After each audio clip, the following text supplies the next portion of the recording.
ભણશે ગુજરાત આગળ વધશે ગુજરાતની વાતો કરતી સરકારની વરવી વાસ્તવિકતા સામે આવી નર્મદામાંથી નર્મદાના તિલકવાડાના ખરોડ ગામની પ્રાથમિક શાળા અત્યંત જર્જરિત છે। પ્રાથમિક શાળા છેલ્લા ઘણા સમયથી અત્યંત જર્જરિત છે। શાળામાં બેસવા માટે પૂરતા ઓરડા પણ નથી।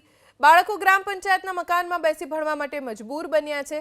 સરકાર દ્વારા આપવામાં આવતી ગ્રાન્ટ છેવાડાના ગામ સુધી ન પહોંચતી હોવાથી બાળકો શિક્ષણથી વંચિત છે।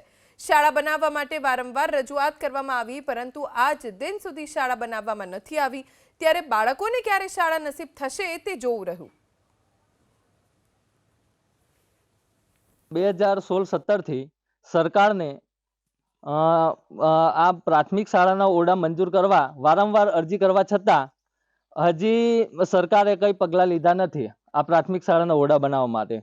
એટલે બાળકોને તકલીફ પડે છે ભણવા માટે અને 1 થી 5 ધોરણના બાળકો બહાર જઈ શકતા નથી। આ દીપડાનો ભય અને મોટા મોટા કોતર હોવા છતાં બાળકો ચોમાસામાં જઈ શકતા નથી।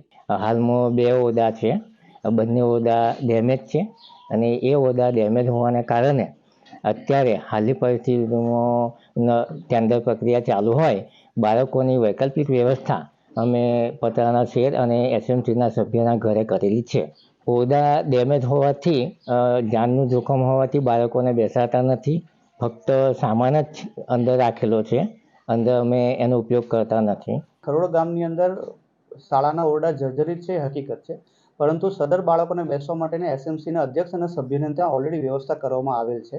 અને આપ જે વિડીયોની વાત કરો છો એ વિડીયોમાં હકીકત એવી છે કે ગરમીના પ્રમાણને લીધે લાઇટ જવાના કારણે માત્ર બાળકોને ચોખ્ખી હવા મળી રહે એ હેતુસર શિક્ષક વિદ્યાર્થીઓને લઈને ઝાડની નીચે બેઠા હતા અને ઓલરેડી શેડની પણ વ્યવસ્થા બાળકોના અભ્યાસ માટે કરવામાં આવી છે અને ઓલરેડી સમગ્ર શિક્ષાની અંદર આ બાબતે મંજૂરી માટે ટેન્ડરિંગમાં છે। ઓલરેડી વસ્તુ 2 થી 3 વખત એના ટેન્ડર થઈ ગયા છે પરંતુ આ પ્રોસેસમાં છે એટલે હવે વાર લાગશે પણ તે છતાં પણ ઉપરલા કક્ષાએ રજૂઆત કરેલ છે કે જેટલી પણ જર્જરિત ઓરડાવાળી શાળાઓ છે એની વહેલી તકે ટેન્ડરિંગ થાય કે જેથી આ બધા પ્રશ્નો નિવારે।